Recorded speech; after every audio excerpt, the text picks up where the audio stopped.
Hello, everyone, and welcome to the Very Reasonable Pilots podcast. I'm your host, Charles Lung. With me, as always, my co-host, editor, producer, co-pilot, gunner, navigator, orator, and podcasting associate, Jacob Gloth. How are you doing today, Jacob? I am swell, Charles. How are you doing? I'm good. I'm ready to celebrate our 150th episode spectacular. Are you ready for the 150th spectacular episode?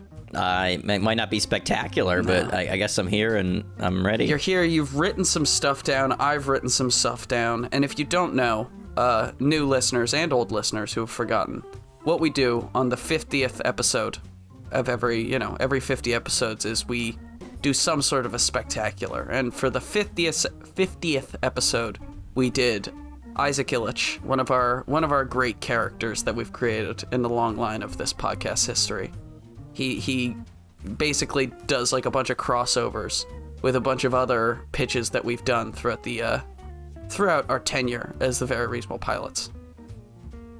And then our 100th episode obviously was the big, scripted, fun, blowout spectacular of Demons and Delinquents. But we've come back to our roots right now, and we are bringing Isaac Illich back into the Very Reasonable Pilots universe in a brand new crossover spectacular.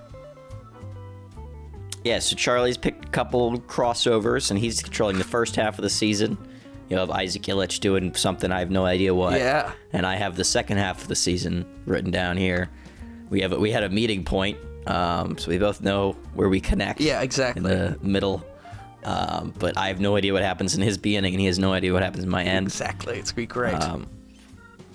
All we know is that we need Isaac Illich to fall through a portal with a lemon.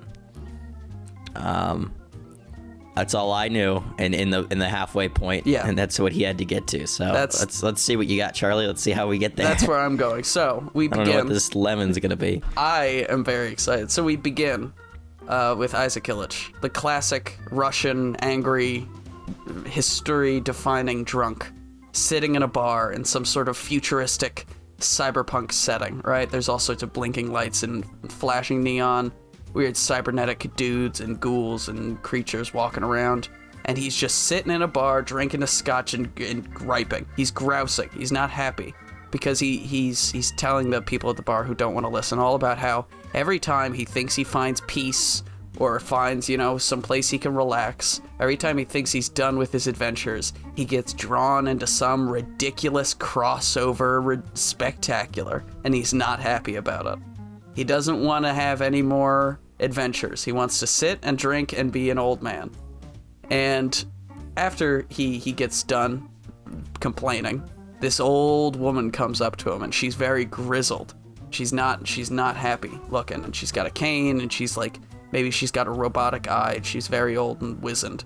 She comes up to him and starts talking his ear off about how, he's very fortunate and he should be happy, because, she has lived through true despair, and his tragedies are nothing compared to hers.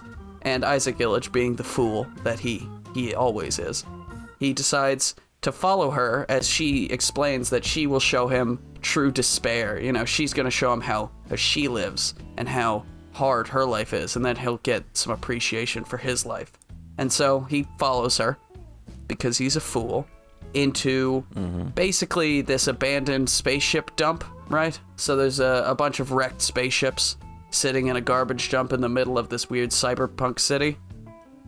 By the way, we're never going to explain how Isaac Illich gets to the cyberpunk city. That's unimportant. I believe he was originally from World War I times, but he's in the cyberpunk. Yeah, well, I don't know. Wherever he ended up in the last 50 episodes, I think he was in space. He was at the bar at the end of the world in Entropy, The Death of All Things. He did make a little cameo in there, so maybe that can be worked into it somehow, but it's unimportant. He goes to this abandoned shipwreck, and he follows this old, decrepit woman into this, what looks to be this, like, really gross old ship, right? And on the side it says the Fish Fryer. And it's this nasty old ship. It was obviously like a decommissioned food truck that is retrofitted into a spaceship. And so he goes in and he follows her, and she reveals that underneath of this ship she's constructed this massive underground lab with all sorts of crazy experiments going on. And this is when it's revealed the truth. Because she gets down there, this elevator brings them down, and then Isaac Illich is cuffed. He's attacked and restrained by this enormous fleshy creature, something straight out of H.R. Geiger's, worst diarrhea-fueled nightmares. It's just like this horrible mass. Look at you with the literary reference. Yeah. Damn. His horrible mass of flesh and eyes and bones and teeth. It's fucking horrible. And it, holds him up and wraps him in its tentacles and holds him up, and she begins to explain her backstory and how she got here. Years ago when she was a young woman, she worked on this secretive satellite lab that orbited Jupiter, right? And she was working on these highly unethical experiments on fleshy creatures, trying to create some sort of breakthroughs in genetic manipulation. Do you know what show I'm talking about here? Do you know what show this old woman comes from? I know, it's like Bio something. I can't remember the name of it. You named it. It's Biological Horrors. Susan B. From Biological Horrors. And I forgot how Biological Horrors ended, so I went and listened back to it. It was a good episode, I think. But it ends with her basically being on trial and, telling the world what she did on the space station and all the horrible, unethical experiments that she was involved with, right? And so she tells that her story, becomes worldwide news. She is a phenomenon, and people want her, dead. People want her locked up, right? And so she goes to jail for a few years, but she is a super genius. She is one of the great minds of her generation. So she's able to pretty easily manage to escape prison. After just a few years, once the sort of press has died down, she escapes prison and she makes it to the edge to escape surveillance. The edge of the known galactic human empire, right? Where she can just kind of exist and live among a bunch of other criminals and reprobates, degenerates, and continue her experimentation, because she has realized that coming forward and trying to be, better and be ethical, it didn't work out for her so well. So what she's done here is recreated her original experiments to a T in this giant fleshy mass, this creature.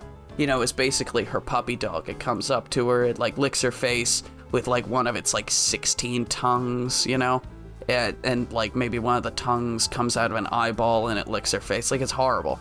And she's like, oh, you such a good boy, as people do with dogs. And she's reconstructed this experiment, and while also attempting something else, something a little bit outside of her realm of genetic manipulation, which is spatial travel, right? Or, in other words, time travel, right? Yeah. So what she wants to do, her main goal, is to go back in time and establish some sort of a failsafe for her when she's on the satellite, because she wants to make sure that she never gets caught for all of her unethical experiments, and that what all the horrible stuff that went down on the satellite doesn't go down. And so she's working on that, but she's a mad scientist at this point. So she's got a lot of frizzy hair. She's got glasses. That's what you're going for, right? Yeah, that's what I was gonna say. She's got frizzy hair and she's got glasses, and one of them's probably got a big crack in it or whatever. Mm-hmm. But she's got a lot of pies in the oven, right? She's got a lot of different various experiments she's working on. Apple. Yeah, exactly, like apple and pumpkin and genetic horror.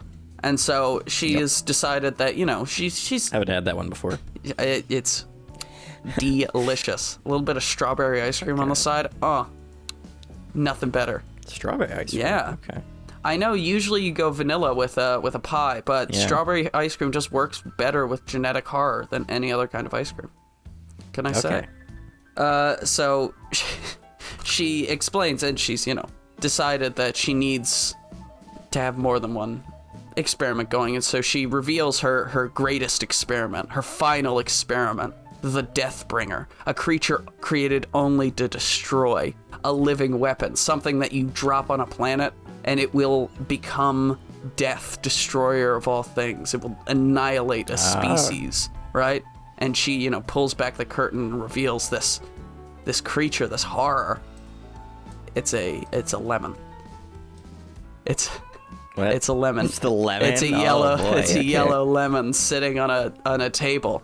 And she's like, well, now that I've explained this to you, you sound like you've been, in all sorts of high... Can I toss something in so the lemon can help make sense with mine? Yeah, sure. The lemon that she got,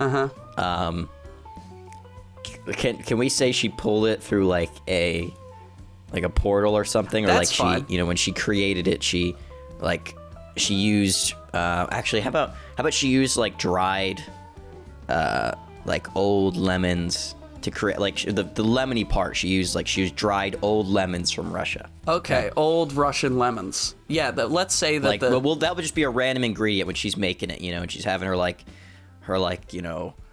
Powerpuff Girls intro theme where she's talking about this, and she's like, a sprinkle of compound X and a dash of Russian lemon seeds. Old Russian lemons. Yeah. All right. Of Russian lemon seeds. That's perfect. Yeah. All right. Yeah, that works. And so she reveals this lemon, and then she reveals, I haven't really gotten the spatial travel down all the way yet, so I need test subjects, basically. I need a human test subject. And that's why I've brought you here, Isaac, because no one will miss you. You're a bum, a low-down, dirty, no-good son of a bitch, drunk. And nobody cares about you. And he's like, ow, hurtful, but also fair. That's not, you're pretty accurate there. And so she injects him with some sort of a tracking device so she can monitor whether the portal will immediately disintegrate him or keep him alive, and send him somewhere new, basically. Yeah. And so she's about to have her creature put him in the portal, but he's able to smack something off the table and send a vial of hydrochloric acid flying through the air. It splashes on the creature cries out in pain. It's, wriggling tentacles of human flesh and nails and teeth. They're all just shuddering in pain. And Susan B, being the good genetic horrorist that she is, goes up and she cares for her creature. And as she's doing this, Isaac Illich realizes that there's only one way to go. You can't go past the creature back outside. It's gonna kill you. So what he does is he grabs the lemon off the table and jumps through the portal. Right? End of episode 1. That's how it ends. Maybe it's not. Oh, wait. Yeah. So the creature isn't I'm confused. What is the creature? The creature is this giant, mass of flesh that just kind of, sticks its way all over. It's basically, think of a spider web, but made out of human skin and eyes and teeth and stuff. Okay. And it just kind of exists on, Susan B's walls, and it, does her bidding, and she, loves it and pets it like a dog. And then she reveals that this new creature that she's created is her final and greatest experiment, the Deathbringer, destroyer of all worlds. Pull the curtain off it, it's a lemon. And Isaac Illich would be like, that's a lemon. It's like, looks can be very deceiving. You see, I incorporated some classical Earth, genetics into my creature to make it more appealing to a wider, group of people. I took a little bit of Russian lemon seeds and incorporated it into the genetic code of this horror to make it seem less. You can make it it's it needs to be from the Earth to destroy the Earth. Yeah. It has to have this biological connection so that I can not only wipe out the planet but all the beings on it, not just the people. All the flora and fauna, everything. Mm-hmm. And so she's like, that's why it's a lemon. But it's more than a lemon, I promise. And Isaac Illich is like, he doesn't believe that it's a destroying creature of the, night or whatever. He doesn't believe it's a horrible monster. He thinks it's just a lemon. This woman's a crackpot who found a crazy monster. So he doesn't believe her, but he's like, well, fuck, this portal's my only way out of here. Might as well. He grabs the lemon, dives through the portal head first. End of episode 1. Maybe the episode... Why does he grab the lemon? Because he's like, fuck this lady. Basically. He just wants to screw over. He doesn't want to destroy the world. Yeah, no, he just is like... I think it works with Isaac Illich's character to be like, you think you can kidnap me and feed me to a portal or whatever? Well, guess what, lady? Fuck you, I'll destroy your planet. I'm taking your lemon. Bitch. That's what he says as he dives through the portal. End of episode 1. Right? Maybe not an hour, maybe 40 minutes, but longish episodes. Episode 2 begins. Isaac Illich wakes up in this strange black and white monochrome desert, right?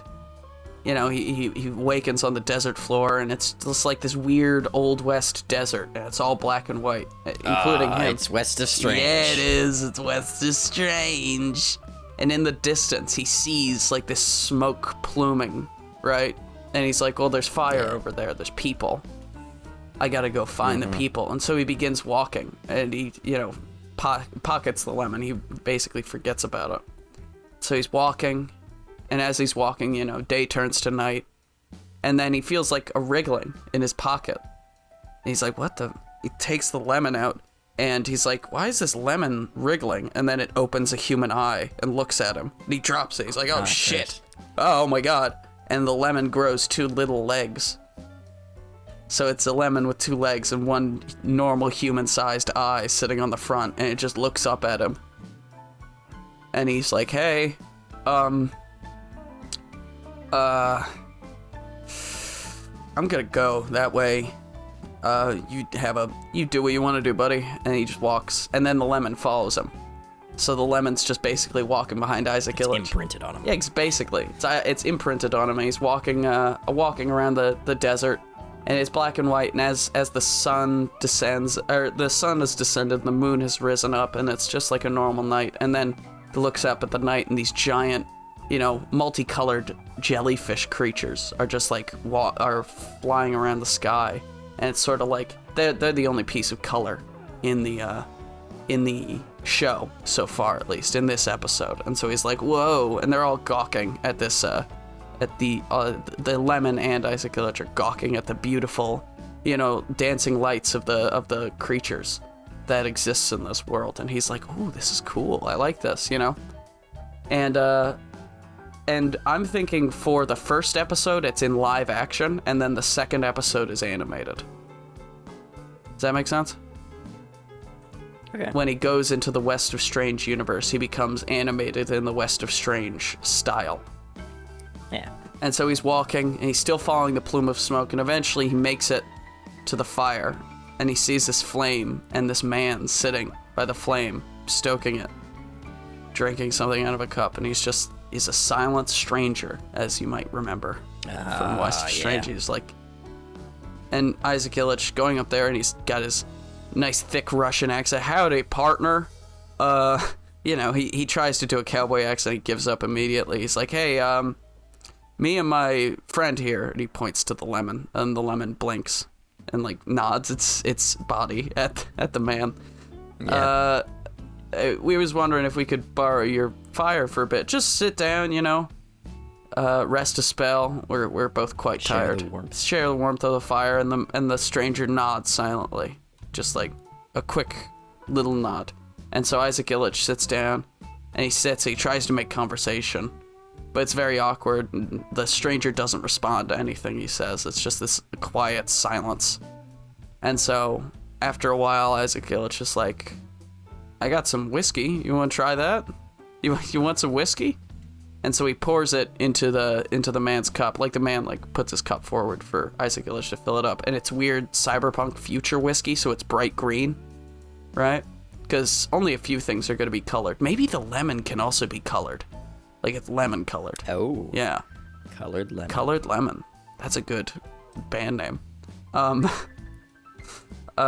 Yeah. So they share the whiskey, and, you know, after a while they're laughing, you know, we cut away and we, you know, do some like small contemplative, you know, 5-second thing where like a rattlesnake eats a mouse, and then a hawk goes down and catches the rattlesnake, and then, you know, a giant sky whale eats the hawk or whatever, like some weird surreal little bit of nature. And then we go back to Isaac Illich and the man, and they're both laughing, but the stranger, he's laughing silently, because obviously the stranger never speaks or makes a noise. And so they're laughing, and he laughs by it's silent, and maybe he has a... I was thinking we do it like in a comic book when there's a speech bubble and they just have an asterisk in it. You know what I mean? To show that they're like emoting, but they're not saying anything. Does that make sense? Yeah. Just like, because it'd be fun, I think, to have him be like, ah. And Isaac Illich like, that's what I told him too, you know? And Isaac Illich is basically just telling stories and making jokes, and they're both really drunk because this future whiskey's kind of crazy. And then the morning comes, and Isaac Illich wakes up, and the stranger's walking. He sees the stranger walking away, and he's like, oh, hell, I gotta follow this guy. I don't know where, And so he gets up real quick, and he goes over, and he starts following him. He's like, where's the lemon? And the stranger puts the lemon in his hand, and the lemon no longer has an eye, and its legs are no longer out. It's just a normal lemon again. And Isaac Illich is like, okay, and he puts it in his front shirt pocket, you know? And so they're walking, Isaac Illich trying to make conversation, but obviously the stranger, no conversation. We just see some, like, cool, is it Gendy Tartakovsky, the guy who did Samurai Jack and Primal and the Clone Wars show, the 2D animated one. Yeah, I know that guy. That guy. We do some, like, sort of silent, cool, surreal Western nature shots in his sort of a style. That's what I was kind of always thinking that show was in his sort of a style. And they're walking, and they walk for a while, for basically, you know, for most of the day. And they eventually make it to this small town, and everyone in the town is, like, shuddered, absolutely terrified, and they're inside their buildings. And, you know, we see them, like, the classic Western trope where they, like, a little kid is looking out the window, and then their mom pulls them away from the window and shuts the curtain real quick, or somebody's, like, peeling through the slats, and then, like, they see that, you know, we can see them looking through the slats, and they drop it really quick. All that sort of stuff. And the stranger and Isaac Illich go into a bar, and they have a drink. And Isaac Illich is like, why are folks all terrified around here? And so the bartender explains that there's this strange knight who comes at night and accosts the people of this town. The knight, he's dressed in this strange garb that they've never seen before, and he attacks people, and he kills livestock, and he's basically just this big nuisance, and everyone's absolutely terrified of him because he's intangible. He's a ghost knight, basically. Oh. And he only comes at night. Ghost knight that only comes at night. Yeah, exactly. And so it's not confusing. The stranger decides he makes it clear that he'll help for more whiskey, right? And Isaac Illich is like, I'm with this guy. We'll help out. And the stranger kind of rolls his eyes and keeps drinking. And they both we have a good time jump. Time skips forward a little bit, and then it's nighttime again. And they're basically Isaac Illich and the stranger are standing in the middle of town. In the town square at the strike of midnight, this ghostly samurai arrives from the mists. All right, it's the Western folk didn't know what a samurai was, so they just thought it was a weird night. But he arrives from the mists. He's got this big ass sword, and he's got that scary samurai mask on. You know, the one with the teeth and everything. It's a smile. And the samurai's there, and the stranger's there, and they basically have this, like, showdown, right? Like, stare down first.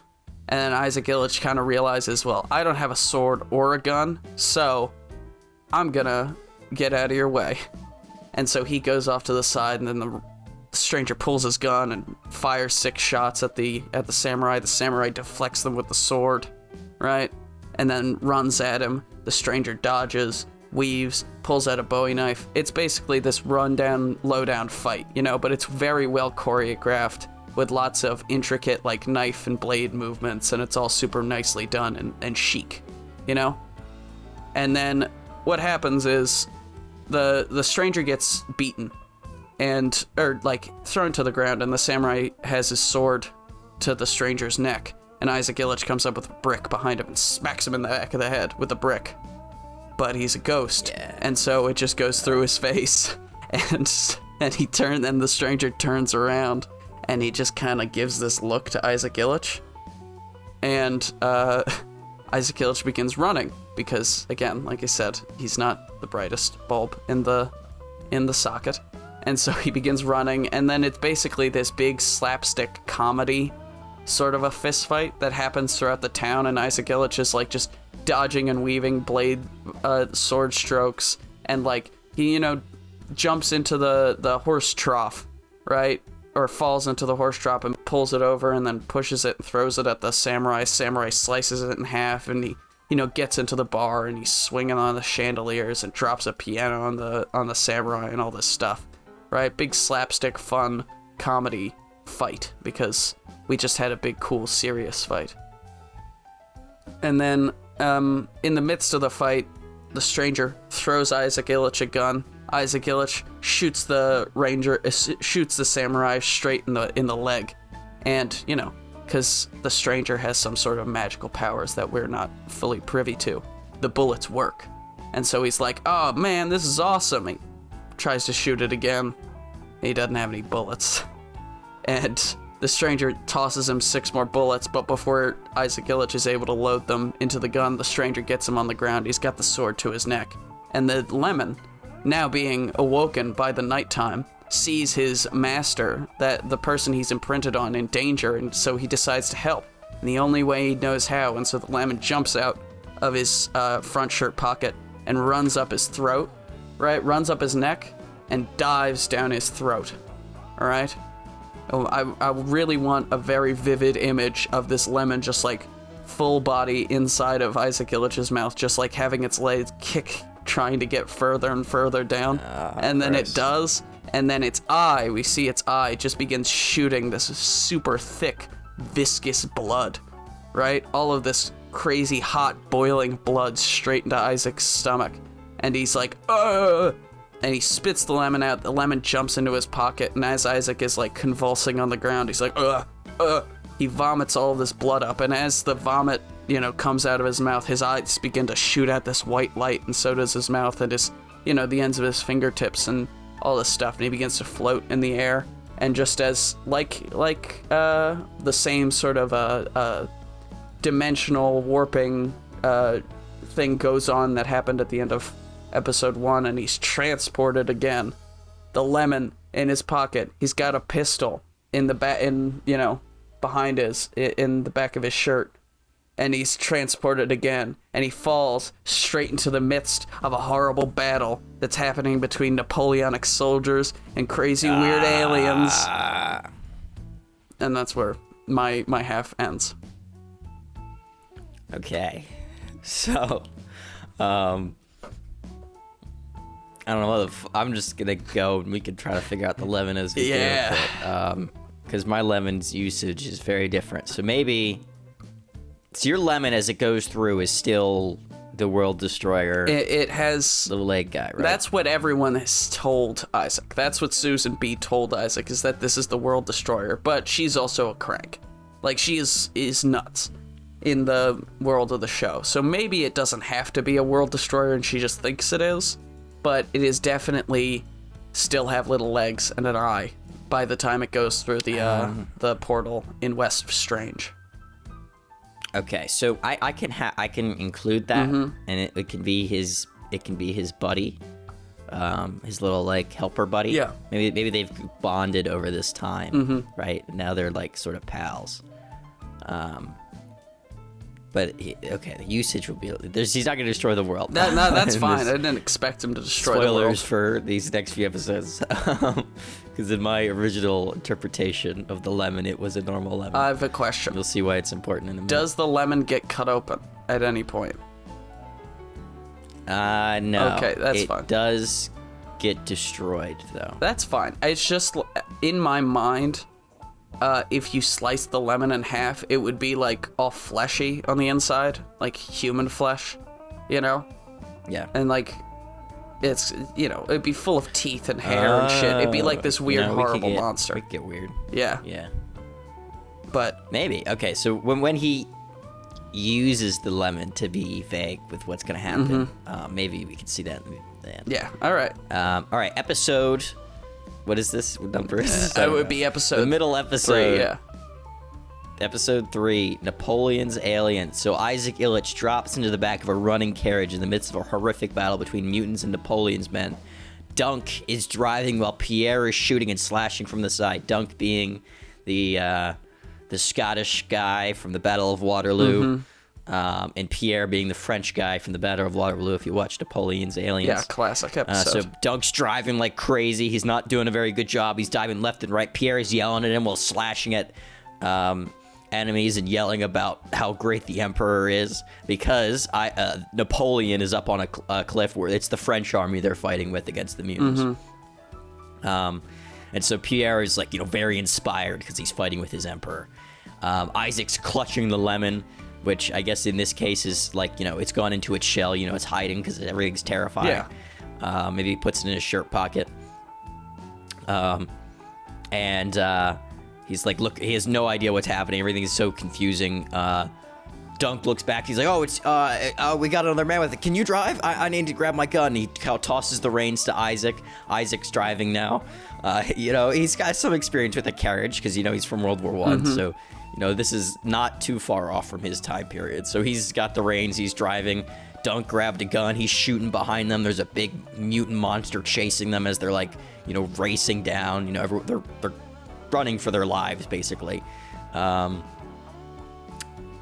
monster's just about to get them. Pierre and Dunk are shooting it like crazy, but nothing's working. Then all of a sudden, a barrage of cannon fire erupts around them, mainly hitting the monster, but also kind of like hitting around the carriage, so it like bumps and cracks around. It's not the most accurate thing in the world, the cannon. So no, it's not too great. Your buddy Saint Ignatius can tell you about that. Yeah, he got hit with the cannon. He got hit. How did he survive that? I don't think about it. Yeah, he got hit with a cannon in the leg. That seems pretty rough. It is pretty bad. Yeah. I don't know how he managed that. Anyway, so Isaac, he's still driving like crazy, and he manages to get them to safety with missing a wheel. They get behind this big mound where the camp is, and the battle's still going on, but it's a little bit more controlled now. It seems like the aliens are retreating for a little bit, and so is their side. To sort of collect and then fight again in a bit. And, Dunk claps him on the back. He's like, that was amazing driving. Oh, my God. I can't believe you got us through all that. That was incredible. Isaac's got some experience. He's been around now, so he can handle a variety of vehicles and such. So the carriage, he was certainly skilled enough to get him through. Yeah. Isaac is a master at seeing a situation and just being like, I can't make it any worse. Yeah. That's his greatest skill, I think. And so Dunk praises him, and he's like, that was incredible. I mean, you were so reckless, too, considering the payload. He's like, the payload? He's like, what are you talking about? He's like, yeah, you didn't know? And he opens the covers on the back of the thing, and there's a massive, bio-alien bomb, covered in, gunpowder and, kegs. So it's this mash of, Victorian technology and, the alien stuff that they've collected. And there's this huge bomb on the back, and he's like, fuck. I would have been way more careful if I knew that was back there. That's incredible. And it's, a little damage, too, from the car. Yeah. It's, if it would have been knocked around a little bit more, it would have exploded and killed them all. Killed everyone, yeah. And so he's like, holy shit. And then Sally comes over, who you may remember, Sally Mae, the Southern American from, not by Southern, I mean, not South American, I mean Southern U.S. No, you mean she's from Brazil. Yeah, she's from Georgia. And she was in Napoleon's Aliens. And so she comes over and she's yelling at them. She's a nurse, if you remember. And she's like, what the hell were you doing? That was incredibly reckless. That was ridiculous. And then meanwhile, Dunk is still pulling off the cover, and he pulls it off a little more, and an alien jumps out. It jumps right at Isaac's face. It's like a face hugger, from Aliens, the movie. And just before it hits his face, Sally Mae shoots it out of the air with a flintlock pistol. Oh, nice. And she spins it and puts it back in her, holster. Oh, they didn't even invent spinning guns till 200 years after that, but she still does it because that's fucking awesome. Because it's cool, that's why. So she shot the alien. Isaac, he's like, wow, that was crazy. And so she starts helping him with his wound because he got, he's beaten up from driving the carriage and all this and stuff. The samurai and the aliens. Yeah, all this crap. You know, he's not in the best shape. He's got some wounds from the old adventure. And she's like, "How the hell did you get this in the fight?" He's like, It doesn't matter. I've been. Like, you can't even explain it. You know. I've been everywhere. And she's like, you know, helping out. She like opens his shirt and then like the lemon falls out. She's like, "The hell? You got a lemon?" He's like, "Yeah, I don't ask about it. It's just it's a lemon. It's my lemon. Don't worry about it." She's like, I haven't seen a lemon in a long time. You know, we don't have any lemons here. That's pretty valuable. You might want to trade Maybe that. she was gonna go for a bite. He's like, "No, And he's like, no, don't do that. Do not bite that lemon. Do not do that. It will get pissed off." That's good because there's a couple other people that try to eat the lemon, so we'll have her try to eat it. She's like, "Oh, okay. I guess you're protective of your lemon. I mean, I'll trade you for it if you want. I mean, this is pretty valuable." And you know, he hides it, and he says like, "So I don't know." He's like, I guess I'll, you know, I don't know what to do. Guess I'll join you guys, see what you're doing. And she's like, "Well, you know, we got to take out the aliens." He's like, "Okay." Like, she's kind of surprised that he's so like, you know, I'll just go with the flow. You know, he's clearly not in any of the regiments or anything. Like, she realizes that he's not from their group. She has no idea why he's here. Russian. He's got a thick Russian accent. So he's like, yeah. She's like, "What the hell are you doing here?" Doesn't matter. I'm here. Doesn't matter. It's just okay. All right. And says, like, you know, we got a meeting coming up. You can come. And so he's brought to the big meeting. This is like the A New Hope, you know, when they're planning the attack on the Death Star. They're like, "All right, so we got to carry the bomb to the mothership, which is currently landed, and the aliens are pouring out. They're preparing for another strike. We've got to get the bomb on a carriage. Someone's got to ride it all the way up into the ship and put it in the heart and blow it up. And that will help, you know, severely limit the amount of aliens on the planet." Yeah. You know, they're planning it, trying to pick who's going to deliver the payload. And Dunk is like, "Oh, Isaac should do it. Isaac's our best driver." And Isaac's like, "What? Me? No, I should not do this. Yeah, what this the is not fuck a are you good talking idea." about? This is stupid. This is a terrible plan. Like, "Well, you're the only decent driver. I mean, you managed to hit the bomb all the way over here, and so he has to do it." I didn't know. I'm sorry, everyone. Leave me alone. Nah, Isaac's. And there's a lot of people complaining as well, because people are like, "Oh, you know, like, this would be easier if the King of England had arrived. We would have been able to, we'd be able to get them." And Napoleon's like, "You know, the English, they suck. They would be useless if they were here anyway. But of course they wouldn't come because they're such cowards." You know, he's making fun of them both because he doesn't want them to come, but he does want them to come because they need the help. Yeah. And Isaac's like, "Yeah, screw the English. Fuck those guys." Yeah, fuck the English. Yeah. Yeah. And so they're like, "Well, you know," Sally Mae's like, "They're still coming. Like, you know, like they'll be here. The English and the Prussians, they'll be here." They're like, "You know, who needs them? Or the French. Vive l'Empereur." Yeah, the French never need help with anything. Nope.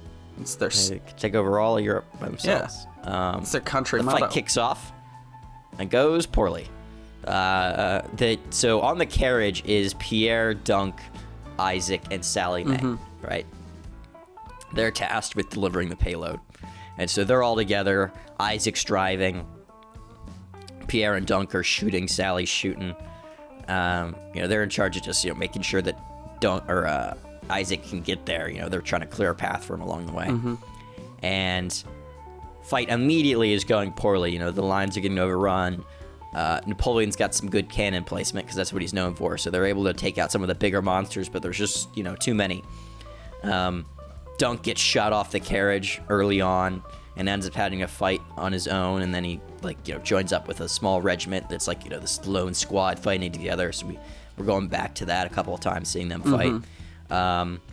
Napoleon leads an epic cavalry charge down the hill, but he gets knocked off his horse, and Pierre, being the patriot, jumps off the carriage and abandons Isaac and Sally Mae because he has to go save the Emperor. He has to, of course. Yep. And so Pierre is racing to go save the Emperor, who's on the ground. There's monster above him. Sally Mae and Isaac are charging the mothership alone. But there's so many enemies. It doesn't seem like they're gonna make it. They're slowing down. They can't. Isaac's turning and turning, but there's so many monsters. He doesn't think they're gonna be able to do it. The Emperor's about to die. Dunk is probably about to die. Pierre can't reach Napoleon, and that is when Henry Billingsley, the English guy who, if you remember from Napoleon's Aliens, over time eventually became the King of England because everyone died in between, arrives over the hill with the English and Prussian army in a brilliant cavalry charge, like in Lord of the Rings, Helm's Deep, breaks down and into the line. Ends up saving Napoleon and saving Dunk, and creating more space for Sally May and Isaac, and they're able to charge through towards the mothership. But we see Henry Billingsley is ripped off his horse by a monster and tossed backwards, and Sally May jumps off the carriage. She's like, I've got to go save him, because remember, we sort of had a that's the man I love. Yeah, and so she's racing over to go save him, and Isaac now is alone, and he charges. It's like, has no one here ever heard of the greater good? What the fuck is going on? This is ridiculous. Everyone just has faith in him for some reason. Yeah. Don't know why. All I got here is a fucking lemon and also this gun. But just me and my fucking lemon. He uses the gun. And so Isaac charges alone into the ship, riding the carriage like up, the big metal bioship ramp. So it's kind of fleshy. It's like a mix between like metal and flesh. Kind of looks like the Flood in Halo. Yeah. Like they're sort of the way they sort of corrupt ships. And so he rides up into the ship, goes up to the heart, which is like both a beating heart and a reactor. It's very confusing looking. It's got like obvious like metal and green stuff flowing through tubes, but there's flesh surrounding it, and it's beating. And it's very strange. Ugh. I like it. And so he plants the bomb, but it's made from like weird bio stuff and also like Victorian technology, and he quickly realizes there's no timer, and he doesn't have anyone with him anymore, so he doesn't know what the plan was for activating it. And so across the hall is an escape pod, so he gets in, he pulls out his flintlock, he puts a hand on the button, aims the gun, fires and clicks the button, right? And so as he shoots, the ship explodes and he's shot out of the escape pod, which is both propelled by its engines and also the explosion. And he's shot into space. The ship explodes and wipes out the alien army. Isaac is, fucking spinning away in the clouds and up into the sky and space. Yeah. And then maybe we have episode. Well, maybe the closing scene of that episode can be them, like all of Dunk and Napoleon and all those characters, like cheersing in memory of the great Isaac Illich, the true warrior of, we give this battle a fun name, The Battle of the Bulge, the second one. The Battle of the Bulge. Battle of Aliens Bulge. Great. Yep. And they're all like cheersing him because he was a great warrior who died in the battle, saving us all. And meanwhile he's just spinning off in space. Maybe as a fun little joke, because we constantly mess up his name. Because it's Isaac Illich, but we constantly say Ivan Illich. Maybe they write his name wrong in the memorial. Yeah. They write Ivan Illich. They're like, wait, wasn't it Isaac? They're like, nah, I think it was Ivan. Yeah, that makes sense. Doesn't matter. Right? And it's him holding up, but he's holding like a lemon. He's holding the lemon, but like it's Hamlet with Yorick's skull from Hamlet. It's like, the lemon. The lemon. The statue is made out of like the remains of the carriage or something. That'd be cool. Yeah, the remains of the carriage and maybe a big alien. I guess that blew up in the ship though. Maybe just a bunch of alien ship parts. Yeah. And the carriage is in there, some bits. And it's still beating, and it's still like, ugh, that's gross. It's a very unsettling statue. But they're like, we used the best we could. That's what we had. So you want to make it out of cannons? Just make a statue out of cannons? That's ridiculous. We need the cannons. We're not going to use that. It's insane.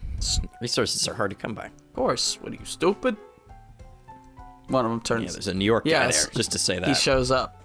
He's like, what are you, fucking stupid? Command! The fucking morons.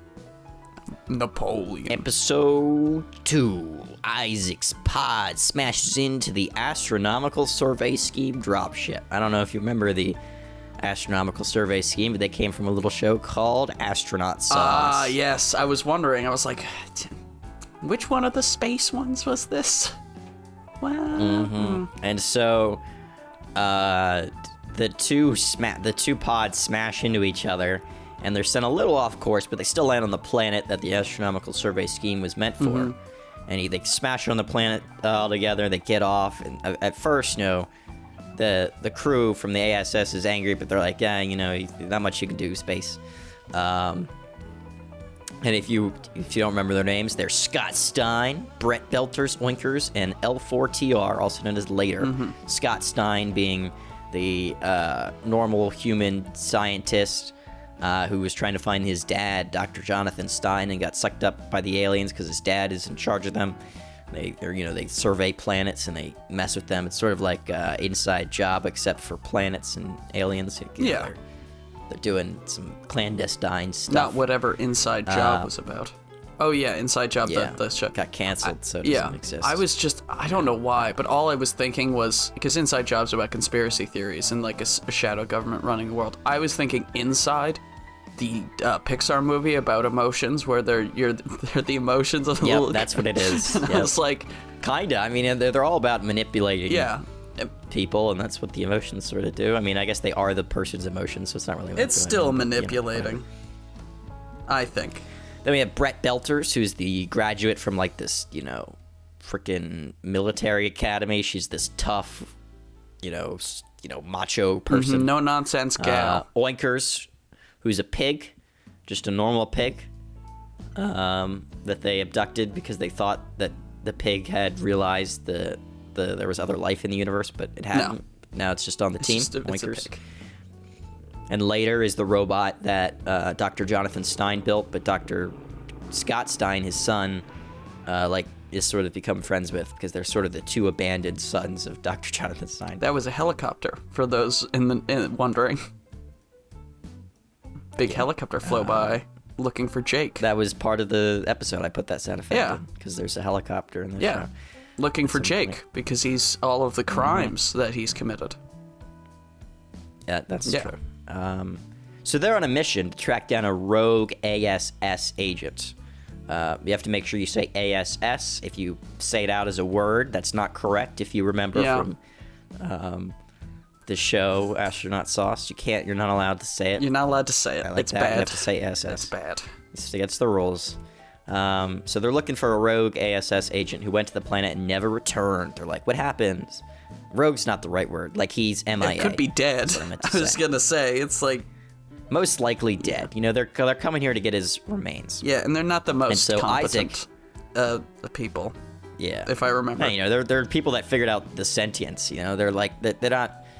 They're usually scientists or people that accidentally stumbled upon it, so... Not usually the clandestine James Bond types you're looking for. Yeah. For this sort of thing.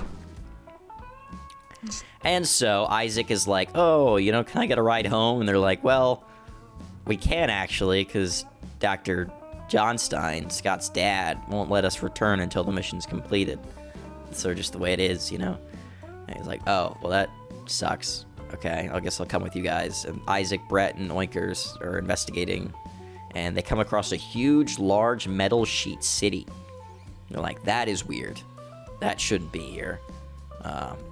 Scott pulls up his, mission log, and he's like, this civilization shouldn't even be sentient yet. Like, they should not be building stuff. This is very strange. Yeah.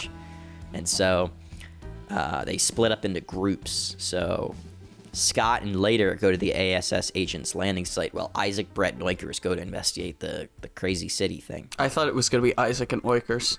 I thought it was just like, we're pairing him up with Oinkers. Oinkers ranks higher than him. I was going to do that originally, but I decided to toss him. Yeah, that's good. That's a little bit more conversation. So he just have someone to talk to and explain. Can the lemon still be walking around now? I understand why he wasn't. Yeah, the lemon pops out of his pocket because he's not scared anymore.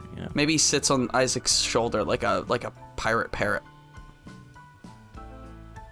Yeah, and Brett is not even remotely bothered by it. She's like, that's normal, you know? It's whatever. It's not. He's like, and Isaac is trying to get her to be bothered by it. He's like, what? Like, you don't think this is weird? She's like, yeah, I've seen that before. Yeah, they're from like, Glamthorpe's okay. 9, in the, Crab Nebula. No? Yep, in the Crab This Nebula. isn't in the Crab Nebula, idiot. It's from the Crustacean Nebula. It's the only kind. Because lemons, if you didn't know, are crustaceans. Yeah. That's how they're labeled.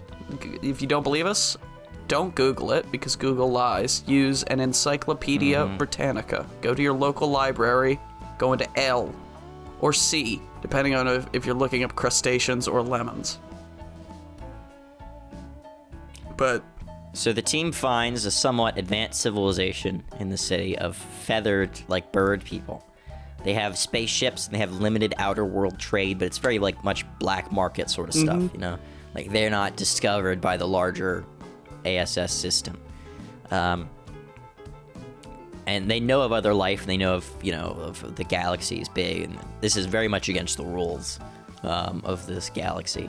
You know, they can't be, they're supposed to be non-sentient, and yet somehow they are. And so they're trading, and they're trying to get to know people, and they even go to a bar where Isaac gets hit on, and Brett has to beat the shit out of some raptor lady, a big, like bird raptor thing. raptor woman. And she's like, yep. And Isaac's like, why'd you do that? As she's beating the crap out of this lady, a bell rings, and everyone starts leaving the bar. And they're told it's almost time for worship. I'm like, okay, that's weird. All right. Meanwhile, Scott reaches the landing site and finds the ship torn to shred, and blood is scattered everywhere. And he calls the team, and he tells them that the agent is dead. He has no idea what happened here. Like, the whole ship is torn apart. There's blood everywhere and body parts. He has no idea what happened at all. Everything is just a mess, but they should run. They need to get out of there. Something on this planet knows about the ASS and is trying to kill them. And say they do, but it's worship time, and they're chased, and they have to fight their way out of the city, because everyone has to go to worship. Everybody has to go to worship. And Scott's like using the lemon as a weapon. He like chucks it at someone, it bounces off their head, and like maybe it claws into their face or something, because it's got the little legs. Feet, and it like kicks it right in the nose, and he's like, oh, it's a lemon. I forgot to mention Oinkers, by the way, the whole time is trying to eat the lemon. No, of course. So in the fight, trying to eat the lemon, the Oinkers was trying to eat the lemon, when they first met, all the time. Probably have a nice little thing where, like, when they're walking through the desert, Oinkers is just chasing the lemon as they run in a circle around the group. As Maybe they attach the lemon to a stick and attach the stick to the back of Oinkers. And so the lion is just dangling in front of Oinkers and just, like, kicking its feet trying to get away from him, and Oinkers is just going towards it. Yeah. That's good. I like that.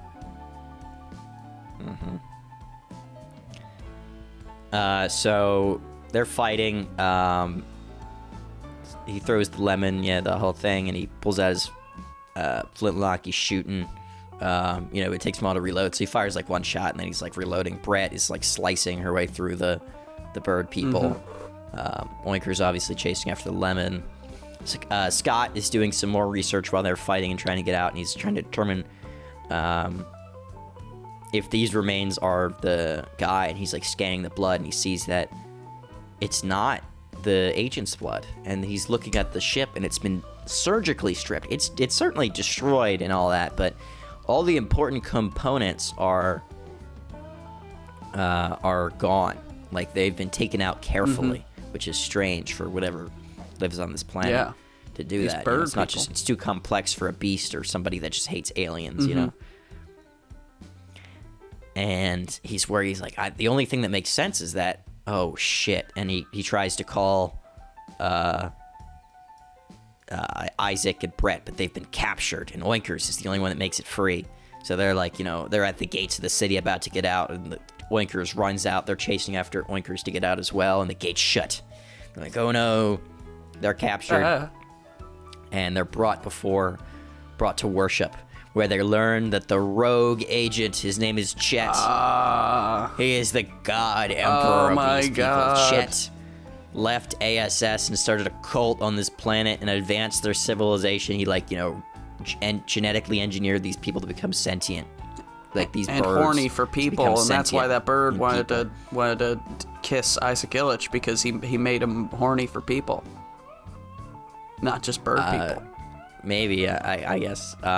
We can toss that in there.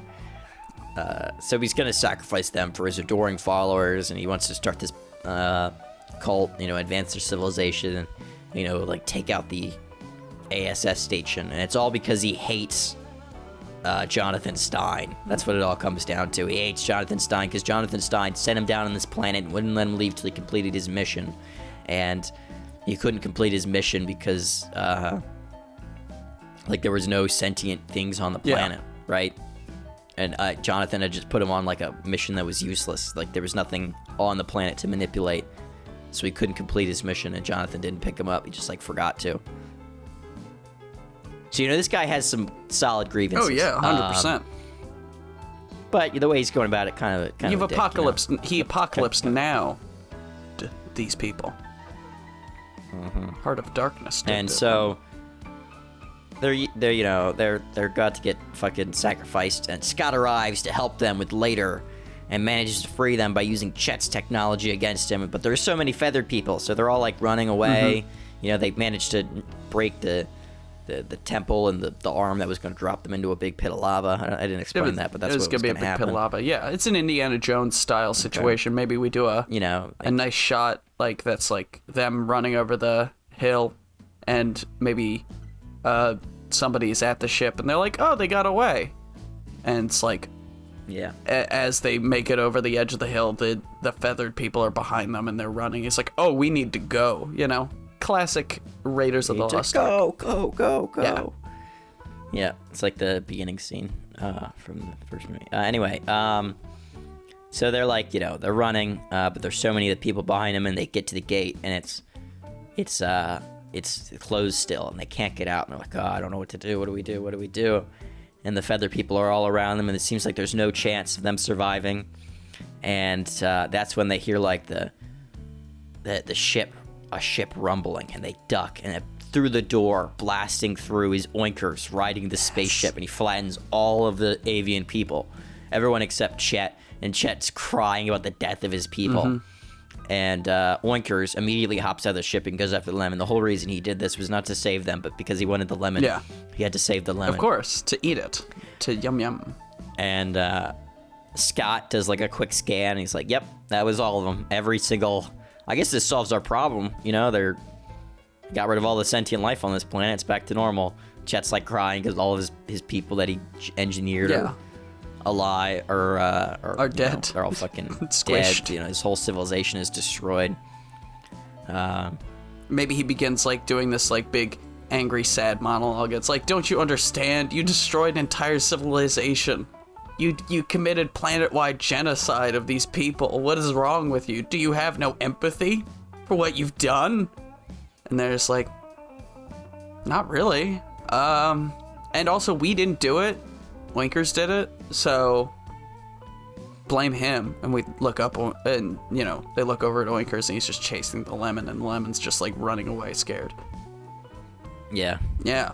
So, maybe if a fucking pig could genocide you, you weren't actually that smart. That's all I'm saying. Mm-hmm. So they get back to the station. Oinkers, they're like, oh, okay, we're going to send you on your ship. Jonathan's like, fuck you, I don't know who you are. Shoves him on a ship, and he's like, I guess if they said they do it, I'll kind of do it. And he shoves him on a ship, and he's like, just clicks the button, sends him off. Oinkers is staring at the window, still wants the lemon. A single tear Episode rolls 3. down his cheek. He's on a ship now, but he doesn't know how to fly it. It's kind of an issue. And this is where the lemon sort of comes into play, because he has to figure out how to get the autopilot to work, and he has to figure out a destination. And he scans the lemon using the ship, and it's it recovers the genetic signature of Earth from it. Mm-hmm. That's sort of the whole importance of the lemon here. And so it's all right, taking you to Earth. And it flies him off into Earth, but he doesn't really have control of the autopilot. And when he gets in through the atmosphere, it's autopilot off. And he's like, oh, fuck. And he's trying to drive. He doesn't know what he's doing. And he crashes in New York City. and gets arrested because he just smashed a spaceship into New York City, a building. Yeah, just like on the street. Didn't kill anybody. We'll say it was bad, but he caused property damage, and that's even worse. That is worse in America. That's a worse thing to do. So he crashes, and he goes to jail, and his attorneys come up. It's Dr. Page and Bearman, attorneys at law. Fucking knew it. I knew Dr. Page and Bearman were gonna make a reappearance here. So this whole episode is just a court case. It's like Dr. Page and Bearman. If you didn't know, they're the people that are always they're doing like court cases for other people in our universe. They're like the Harvey Birdman attorney at law of our universe. So they're dealing with what's going on, the different cases, property and so damage, trying to defend Isaac Illich. All this stuff, all the superheroes and like chimpanzees throwing feces at each other. All that stuff. All that fun stuff that we get up to in our various episodes, our outings. Yeah. This episode is going to be shorter, probably like 15 minutes, because they lose the case and he goes to jail. Because I didn't plan out the case, but it's going to be a silly case. Of course, it's the fun comedic Episode breathing room for in between the adventures. Yeah, just a little bit of a silly sort of thing. And so he goes to jail. Episode 4. He's dragged out of his cell and through New York by a massive, like, transparent demon thing. It's like phasing him in and out of buildings. The demon is like dragging him. It's confusing what he's particularly after. It's like screaming and squelching and talking in some weird tongue that he doesn't understand. And that's when Winona Blake saves him. Winona Blake from Behold a Pale Horse. Good one. My sort of magical show. With demons and shit. Winona Blake was a character in that, and she saves him, and they're on top of a building somewhere because she just beat this demon, and she's like, "What the hell?" I mean, she's trying to sort of scan him with magic to figure out why the demon was after him, because it was a very powerful demon. We had this cool fight where she took it out, but it took a lot out of her, and she's like, "Why? I don't understand why this thing was after you." And she thinks he's some sort of magician. He's like, nope, I'm no one. I've got nothing. Okay? I've just got this lemon. Nothing That's at it. all. This lemon is it. That's all. Oh, lemon. She's like, the lemon. And she grabs it, and she's like, there's some sort of magical power imbued on it. She's like, it seems like this lemon is from another dimension. And he's like, I don't know. I'm just. I wouldn't know anything about that. I could have crossed a dimension. I went through some portals at some point. There's been so many portals, man. I've hit my head so many been times to space a lot. in the last I don't know, few hours. It's all kind of a blur. It's a cowboy. And this is when she French brings dude. It was it's crazy. And she's like, well, this isn't really my area, so I'm gonna bring you to my good friend and partner, Jose Verrett. If you remember, he's the main character of Behold a Pale Horse. He's our sort of John Constantine-esque character. And so they examine it. He's like, I haven't worked with a lot of interdimensional stuff before, but I think we're gonna have to go to the World Tree if we want to get you home, and we're gonna have to get rid of you soon because a lot of demons are gonna be after this.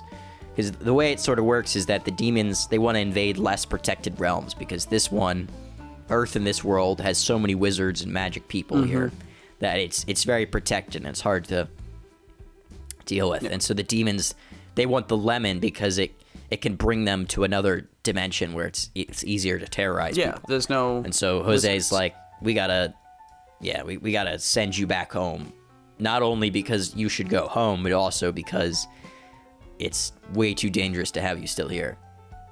Yeah. And so the trio journey to Irminsul, the World Tree, which is in Germany, to see if they can send him home. There's a couple different world trees in mythologies. There's one in like Norway, and there's one in Germany. We're gonna do Irminsul, which is in Germany. All right, cool. And on the way, they fight, a bunch of demons, and they get there and they have a big fight with a massive sort of like snake-like demon, because that's what.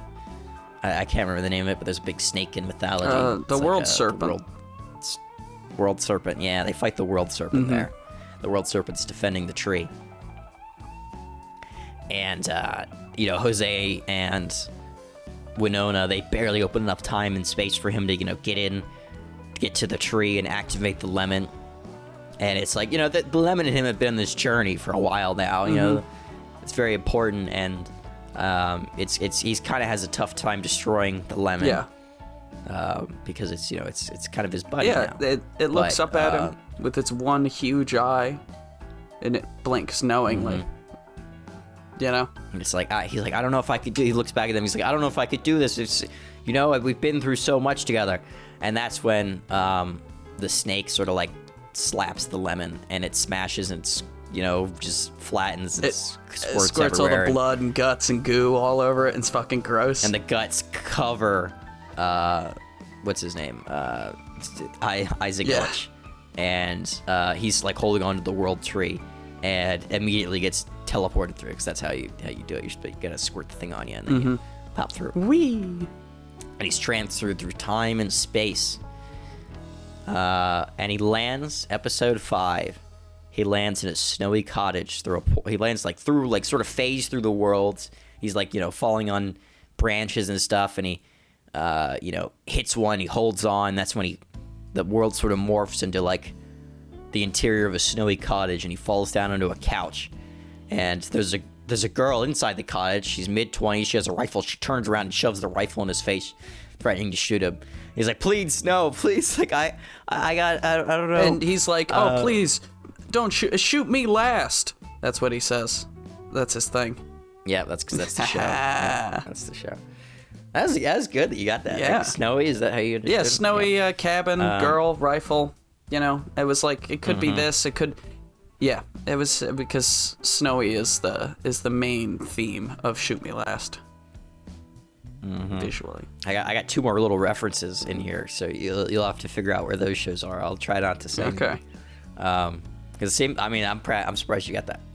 So she shoves the gun in his face, starting to shoot him. He's like pleading no. She's puzzled why he's pleading no. He's like, please don't shoot me. I didn't do anything. And she's like, wait, like. What is it? What is your game? What is your strategy? What are you doing? Like, what is this? Like, no, why aren't you just, trying to fight back? He's like, I what are you talking about? He has no idea. She's like, what year did you win? And he's like, I have no idea what you're talking about. I'm from 1932. I just threw a portal. I'm from 1932. I just fell through a portal. Some magic guy killed by lemon, and there's a snake. And I'm here now. Shit's crazy, man. I'm sorry. I didn't mean to break into your house or whatever. It's just I've been dealing with a lot recently. Okay. He's like, I don't know where I am. He's starting to cry. He's like, I don't know where I am. I don't know what's going on. I'm scared. Okay. Like, I don't. And she's like, okay, calm down. My name's Cleo. Cleo being the main character from that show. Though she was younger, she's older now. And she tells him that this is the anniversary games where they bring back all the old winners. She's like, I don't know, maybe you won a long time ago, or the game runners made a mistake, and I'm sorry if that's what happened, but you're stuck in it now, and only one person to win. Yeah. And he's like, well, like, I just don't want to die right now, maybe we can work together. And, she sort of pegs him as a wimp, so she's like, sure, whatever, like, I can beat this guy if it comes down to it. And they trudge through the snowy plains, because they have to get this watchtower, and that's where the game's ending. They're hunting and eating as they go. They're sort of become friends, and she vents her fears, and Isaac sort of explains his past, but she doesn't really believe him. And he's like, he's tried to comfort her, though, and he's like, if he's still alive after all this, then she shouldn't have too much to worry about. While they're sleeping, they get attacked by a wolf. Isaac, who's, like, kind of a badass, but also, so, hit by all this stuff that's happened, so traumatized. He like strangles the wolf. Like he's a tough guy, but he's like he never sleeps. He pops out, he strangles the wolf, and then he pulls out his flintlock and presses it against the wolf's face and shoots it. But just as he's about to do that, she yells no, and because the gunshot fires, and it gives away their position, and somebody with a sniper turns and shoots at them. And so now they've got to run across this field to get to the watchtower. They have to fight a plethora of survivors that are still alive, so it's not just the sniper, there's a bunch of people. And so they're fighting all these people. Cleo gets jumped by a guy and almost dies, but knocks him down the tower where Isaac is, and it hits him. So Isaac's lower on the tower, she's on the top. and she knocks him off the tower. He falls down. As he's going down the tower, his body hits Isaac's and knocks him off the tower. And Isaac falls down like, half the tower. And the dude falls as well. So the dude dies. Isaac's seemingly dead. And she wins the game. Cleo, she's like crying. She's happy. And she's like, I don't know who that Isaac guy is, but I kind of feel bad that he's dead and they sort of killed him. Yeah, sort of by accident. But, And she wins the game. And Isaac and everyone else's bodies dumped into a lake. And as soon as he hits the freezing cold water, he wakes up. And he like sort of trudges out of the ocean. And he finds him on a town off the west coast in Seattle. He goes into a diner all covered in, seaweed and blood and crap. And just goes up to the counter and he asks for a coffee. They ask for his money because, he looks like a homeless man. And he says he doesn't have any, so... But a detective comes up named Dusty Hawkins, and she buys his drink. I know this show. I can't remember the name of the show, but I know it's the show that has a surprise supernatural ending that I wasn't expecting. Not that show. This is Hard Boiled Noir. Yeah, That was... There's no supernatural. The one that incorporates the Native American folklore? Yeah, but it's not... It's not super... It's not actually it's a cult, but it, It's more related to the supernatural than I expected. I thought it was going to be like a drug thing when you first started telling me. It was actually a weird Native American cult, which was a cool ending. I liked that. Mm-hmm. Well, no, it's not a Native American cult. They just use the myth as their sort of basis. Yeah. It was like this weird, like day camp cult, or like a it was a sleepaway camp or a day camp. Yeah, sleepaway camp. Killed little boys.